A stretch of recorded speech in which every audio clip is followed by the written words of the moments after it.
بسم الله الرحمن الرحيم الحمد لله رب العالمين والصلاة والسلام على سيدنا ومولانا محمد وعلى آل سيدنا ومولانا محمد وبارك وسلم.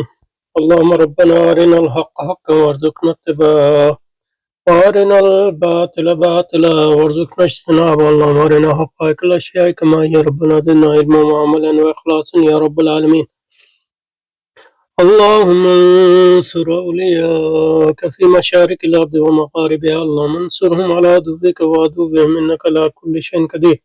اللهم فرج عنا وعن إخواننا في مشارق الأرض ومغاربها. اللهم نفس كربنا وكربهم وثبت أقدامنا وأقدامهم والطف بنا وبهم يا رب العالمين يا أرحم الراحمين. وصلى وسلم على سيدنا ومولانا محمد وآله وصحبه وأزواجه وذريته أجمعين برحمتك يا أرحم الراحمين یا رب العالمین آمین آمین. اچھا جی، تو یہ ریاست کی اسلامائزیشن جو مضمون ہے اس کا مطالعہ جاری رکھتے ہیں. مغربیت کی تردید بعد معاصر اہل علم یہ کر چکے ہیں، تو اس کو دوبارہ اس لیے دیکھ رہے ہیں کہ اگر کوئی اور بات ذہن میں آئے تو ورنہ آگے بڑھیں. مسلم اہل علم کے ہاں ایک ڈسپلن آف نالج کے طور پر متعارف کرایا گیا، تو اس کی ہم نے اس پہ کافی بات کی. لیکن اگر مغربیت کی تردید کوئی ڈسپلن ہے تو وہ اس طرح کا ڈسپلن ہے جس میں کئی ڈسپلن شامل ہیں. یعنی اس طرح کی وہ ہے جیسے بزنس مینجمنٹ کی ڈگری ہوتی ہے، اس میں تھوڑی آپ اکاؤنٹنگ بھی پڑھتے ہیں، مارکیٹنگ بھی پڑھتے ہیں، مینجمنٹ بھی پڑھتے ہیں، ہیومن ریسورس بھی پڑھتے ہیں، سائیکالوجی بھی پڑھتے ہیں، مختلف. اسی طرح جو ہے رد مغربیت کے لیے آپ کو کئی ڈسپلن جو ہے ان میں مہارت ضروری ہے. نصرانیت یہودیت کی تردید سے علیحدہ طور پہ تو یہ بھی پوری طرح صحیح نہیں ہے، صرف جزوی طور پہ صحیح ہے. گویا یہ نتیجہ جو ہے مطلب یہ نتیجہ جو ہے ایک منطقی اغلوطے پہ مبنی ہے کہ ساری آیات جو نصرانی یہود کی تردید میں وہ ریلیونٹ ہی نہ رہیں.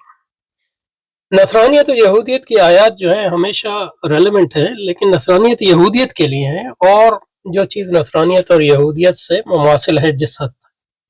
باقی ظاہر ہے نصرانیت یہودیت کی جو آیات ہیں وہ ہندوازم کے لیے ریلیونٹ نہیں ہے، بدھزم کے لیے ریلیونٹ نہیں ہے، اور قرآن میں جو ہے ہر چیز کی تفصیل ہے، تفصیل کل شیء ہے، جس کو اللہ جتنا دے دے. تو یہ مطلب یہ ہے کہ یہ بالکل نہ صرف یہ ہے کہ منطقی اغلوطہ ہے، بلکہ یہ ہے کہ اصول فقہ و اصول تفسیر سے نابلد ہونے کی افسوسناک مثال بھی ہے ایک.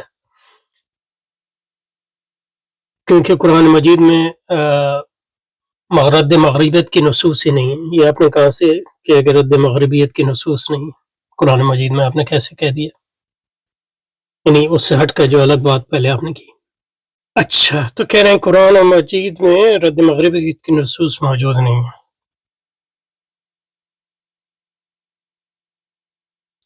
اب قرآن سے استدلالن تو رد مغربیت ممکن ہے،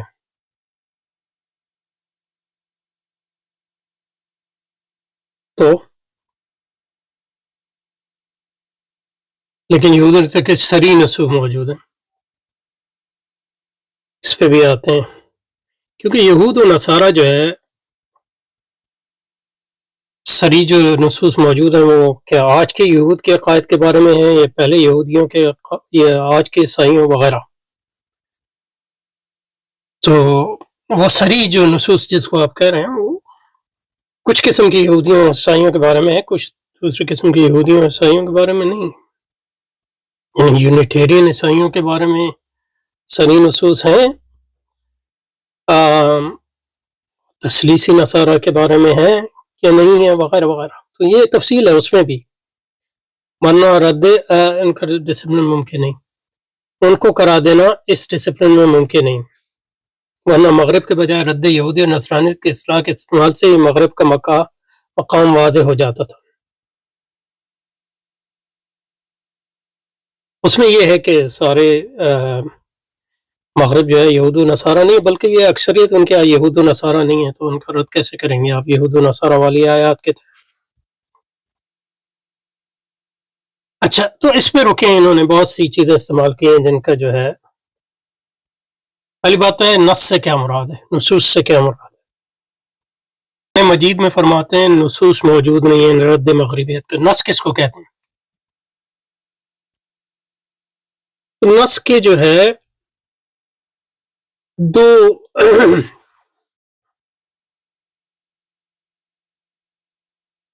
معنی ہیں، ایک عمومی اور ایک خصوصی۔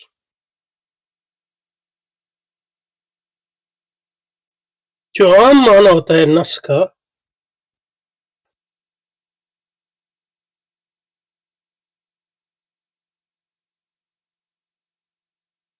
پورے قرآن مجید کی آیات جو ہیں وہ نصوص ہیں، احادیث شریفہ بھی نصوص ہیں، اقوال صحابہ و تابعین بھی نصوص ہیں، ان کے اپنے اپنے درجے ہیں، لیکن عمومی معنی ان کو نص کہہ سکتے ہیں، ٹیکسٹ، اس کو آپ کہیں گے ٹیکسٹ، یعنی ایک۔ لیکن جو خاص معنی ہے اس کا نص کا، اور نص سے خاص معنی ہے نص، النص، جیسے کہ امام الحرمین نے مثلا اللہ علیہ کون سی کتاب، النص ما لا يحتمل الا معنى واحدا، اپنے ورکات میں امام الحرمین نے جو اس کی تعریف کی ہے، ما لا يحتمل الا معنى واحدا، نص وہ چیز ہے، یہ اسپیسیفک جو اس کے معنی ہے، خاص معنی جو ہے، تو عمومی معنوں میں تو پورا قرآن مجید نص ہے اور پوری احادیث شریفہ نص ہے، اگر اقوال صحابہ وغیرہ کو شامل نہ بھی کریں تو۔ لیکن خصوصی معنی میں نص صرف وہی لفظ ہے جس کے ایک سے زیادہ معنی ممکن ہی نہ ہوں۔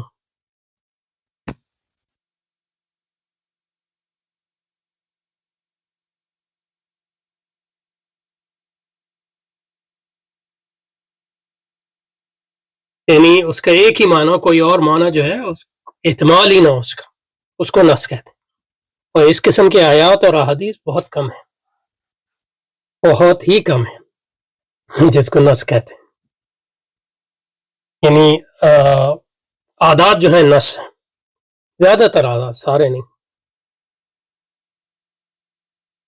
تو جب قرآن میں سبع سماوات کا لفظ آتا ہے تو 7 جو ہے اس میں نص ہے، 7 سے آپ 8 مراد نہیں لے سکتے، یا 7 سے یہاں کئی مراد نہیں لے سکتے، اس طرح کے 70 سے آپ کئی مراد لے سکتے ہیں، عربی معاملے 70 کا مطلب 70 ہے، اور 70 کا مطلب کئی بھی ہو سکتے، لیکن 7 کا معنی 7 ہی ہے قرآن مجید میں۔ یا مطلب یہ ہے کہ قل هو اللہ احد، احد نص ہے، احد کا معنی ایک ہے، اس کا معنی 2 نہیں ہو سکتا، سمجھے؟ تو نص اپنے خاص معنی میں وہ آیات اور احادیث کہہ لیں جن کے ایک سے زیادہ معنی جو ہے ممکن نہ ہو، احتمال نہ ہو اس کا، اور اس قسم کی آیات اور حدیث بہت کم ہے۔ مثلا حدیث میں جس میں عادات آئے ہیں وہ حدیث جو ہیں، وہ لفظ جو ہے، مثلا حدیث شریف ہے اذا بلغ الكلب في اناء احدكم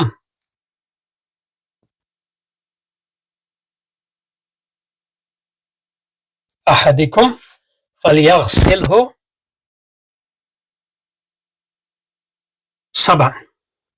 7 بار اس کو دھوئے، تو یہاں جو 7 ہے وہ نص ہے، اس سے مراد 7 ہی ہوگا، 8 نہیں ہو سکتا، سمجھے؟ تو نص جو ہے، اور نص کے مقابلے میں جو ہے پھر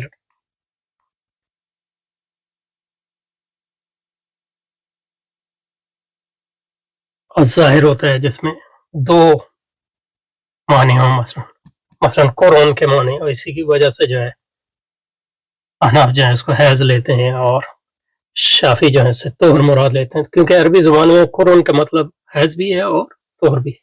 یہ ظاہر ہے، یہ نص نہیں، یعنی قرآن جو ہے ظاہر ہے.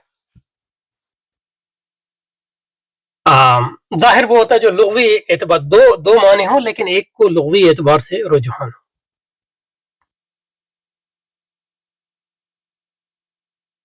لیکن اگر دو اور دو سے زیادہ معنی ہوں اور جو رجحان ہو لغوی اعتبار سے نہ ہو بلکہ کسی اور اعتبار سے ہو، مثلا اس کو معول کہتے ہیں. کہنے کا مقصد یہ ہے کہ نص جو ہے، تو اب نصوص سے ان کی کیا مراد ہے؟ عمومی نصوص مراد ہیں یا نص سے خصوصی نص مراد ہے؟ یہ بھی جاننے کی ضرورت ہے. نص کا دوسرا، یہ صرف فائدے کے لیے بات تو ہماری ہوگی کہ امام الحرمین نے برکات میں دوسری جو تعریف کی ہے نص کی، وہ یہ کہ ما تعویلہ تنزیلہ، تو اتنی واضح دلالت ہے کہ صرف سننے سے وہ سمجھ میں آ جاتی. ما تعویلہ بمجرد سماع، مثلا فصیام ثلاثۃ ایام فی الحج وسبعۃ اذا رجعتم تلک عشرۃ کاملۃ. تو یہ کلام جو ہے واضح ہے، اس میں کوئی خفا نہیں، یہ صرف سننے سے جو ہے سمجھ میں آتا ہے. اسی کو کہتے ہیں تعویلہ تنزیلہ. تو اب جب آپ دعویٰ کرتے ہیں کہ قرآن میں رد مغربیت کی نصوص موجود نہیں ہے، تو وہ عمومی معنی میں مراد لیتے ہیں یا خصوصی معنی میں نص؟ خصوصی معنی مراد لیتے ہیں تو اس میں رد مغربیت کی کیا خصوصیت ہے؟ شریعت کے 99% احکام جو ہیں وہ نصوص پر ان معنوں میں مبنی نہیں ہے، کیونکہ ظاہر بھی نص نہیں ہے، معول بھی نص نہیں ہے، خفی الدلالہ تو نص ہے ہی نہیں، کیونکہ نص جو ہے واضح الدلالہ ہے. ظاہر بھی نص نہیں، معول بھی نص نہیں، خفی الدلالہ تو نص ہے ہی نہیں. انہوں سمجھے؟ تو اور اگر آپ کہتے ہیں کہ عمومی آیات نہیں ہے نصوص کی، تو یہ تو بالکل غلط بات ہے. اس لیے یہاں جو استدلالن کہا اس سے یہ مراد، یہ یعنی پتہ نہیں ان کو پتہ بھی ہے کہ نہیں، لیکن جو استدلالن کہا اس سے مترشح تو یہی ہوتا ہے کہ نصوص نہیں ہے. تو نصوص تو مطلب زیادہ تر ہے ہی نہیں، یعنی خاص معنی میں. اور استدلال جو ہے وہ تو مطلب یہ ہے کہ اس لیے ہمیں اصول فقہ اور اصول تفسیر پڑھنی پڑتی ہے، کیونکہ زیادہ تر جو ہے وہ استدلال پر ہی مبنی ہے. اور یہود و نصارہ کی تردید میں بھی صریح نصوص جو ہیں بہت کم ہیں، کیونکہ اسے ڈپینڈ کرتا ہے یہود کون ہیں اور نصارہ کون ہیں اور کون سے. اور آج جو یہود اور نصارہ کے جو افکار ہیں وہ ہیں جو زمانے نزول میں تھے کہ نہیں تھے وغیرہ وغیرہ. اور دوسری بات یہ ہے کہ مغرب تو آج یہود و نصارہ ہے ہی نہیں. اکثریت جو ہے مغرب کی مطلب یا دہریاں ہیں یا ان کا کوئی مذہب نہیں ہے، یا اپنی یورپ کی پیگن وسنی تہذیب وسنی جو روایت ہے اس کی طرف لوٹ گئے وغیرہ وغیرہ. یہ یعنی مطلب اس قسم کی مزے کا خیز یہ کیوں کرتے ہیں لوگ؟ یعنی مطلب یہ ہے کہ ماشاءاللہ یہ ڈاکٹر ہیں اور حافظ بھی ہیں، یعنی کوئی جاہل تو نہیں ہے، نہ کم عقل ہیں. یہ تو ایسی باتیں کیوں لکھیں جو مطلب کم عقلی کی دلیل ہیں بنیادی طور پہ؟ اس لیے لکھیں کہ ان کا مقصد یعنی مقصد حق سمجھنا نہیں ہے، مقصد کسی کا رد کرنا ہے. اور یہ ہمارے ایک عجیب بہت پرانی روایات ہے. روایت آئی ہے مطلب یہ ہے کہ استعمار کے بعد، اور جس کے نتیجے میں جو ہے استعمار ہی کے پھیلائی ہوئی گمراہیوں اور خلفشار کے نتیجے میں ہمارے یہاں مذہبی جنگیں شروع ہوئی، یعنی بریلوی دیوبندی. اس سے جو مزاج بن گئے لوگوں کا، علماء کا، وہ یہ ہے کہ مطلب جس چیز کو اپنے وہ سمجھتے ہیں صحیح، اس کو یعنی اس کے بارے میں مطلب یہ ہے کہ آسمان زمین ملا دیں گے اس کو صحیح کرنے. جس کو غلط سمجھتے ہیں چاہے وہ اظہر من الشمس بھی ہو، اس کو غلط کرنے میں زمین آسمان کے قلابے ملا دیں گے. تو یہ مطلب انا للہ و انا الیہ راجعون کے علاوہ اس کو کیا کر سکتے ہیں، کیا کہہ سکتے ہیں اس کو. اس میں آخری بات کہہ کے مطلب اس کو آج کی بحث کو ختم کریں گے. یہ جو کہہ رہے ہیں نا کہ رد مغربیت نہیں ہے. قرآن میں ساری چیزوں مستقبل کی خبریں رسول اکرم نے دی احادیث میں، اور قرآن مجید بھی اس میں علوم اولین و آخرین ہے، تو اس میں رد مغرب کیسے نہیں ہوگا؟ یہ تو مطلب قرآن کے خلاف بہتان ہے، کیونکہ قرآن نے واضح کہہ دیا سنوریہم آیاتنا فی الآفاق وفی انفسہم حتی یتبین لہم انہ الحق من ربہم. سنوریہم آیاتنا فی الآفاق، ان کو دکھائیں گے مستقبل میں. نوریہم فی المضارع ہے، اس میں مستقبل تو آتا ہی ہے، لیکن اس کو سین لگا کے اس کو مستقبل کے ساتھ خاص کر دیا. ہم اپنی نشانیاں دکھائیں گے. سنوریہم آیاتنا فی الآفاق، کائنات میں، خارجی کائنات میں، کازموز میں، یعنی علوم فلکیہ، علوم طبیعات اور کیمیا. وفی انفسہم، اور خود تمہارے نفوس کے اندر، تمہارے باطن کے اندر آیات دکھائیں گے، نشانیاں دکھائیں گے مستقبل میں.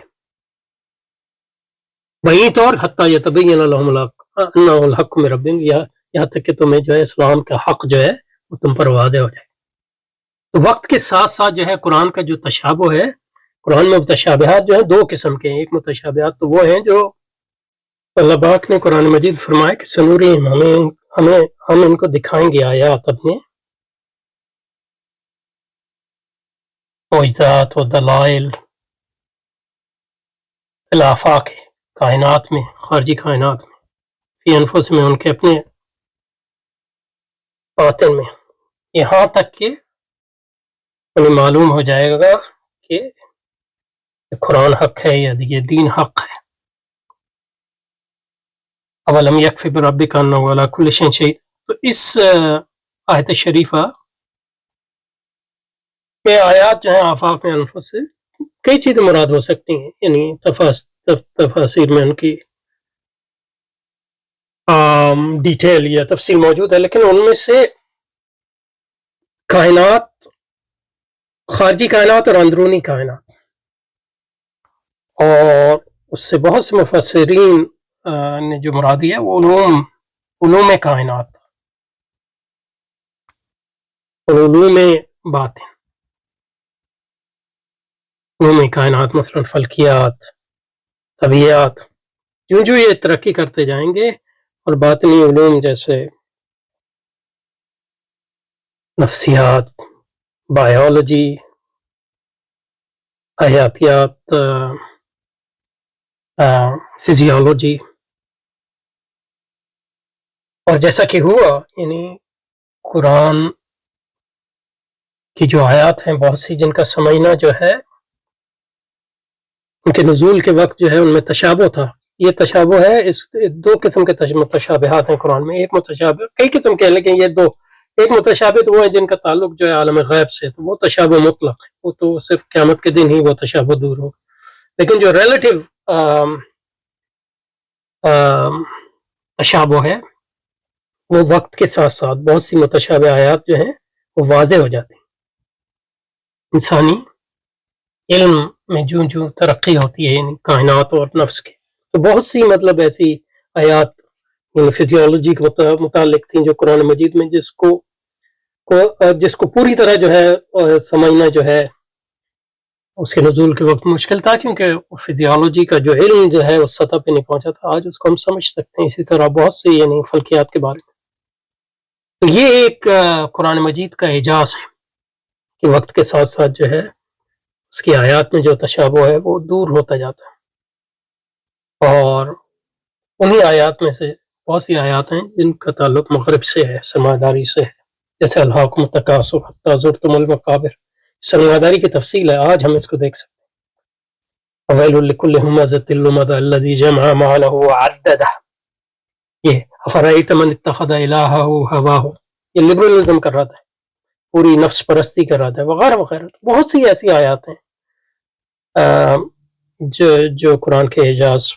تو اس لیے یہ کہنا کہ مطلب یہ ہے کہ قرآن مجید میں آیات نہیں ہیں، یہ قرآن مجید کا جو فہم ہے اور اس کا جو اس کی جو وسعت ہیں اس کو نہ سمجھنے کا نتیجہ ہے. بہرحال سبحانك اللہ یہاں رکتے ہیں. سبحانك اللهم وبحمدك نشهد ان لا اله الا انت نستغفرك ونتوب اليك وصلى وسلم على سيدنا محمد وعلى آل سيدنا مولانا محمد وبارك وسلم. سبحان ربك رب العزة عما يصفون وسلام على المرسلين والحمد لله رب العالمين برحمتك يا رب. آمين آمين.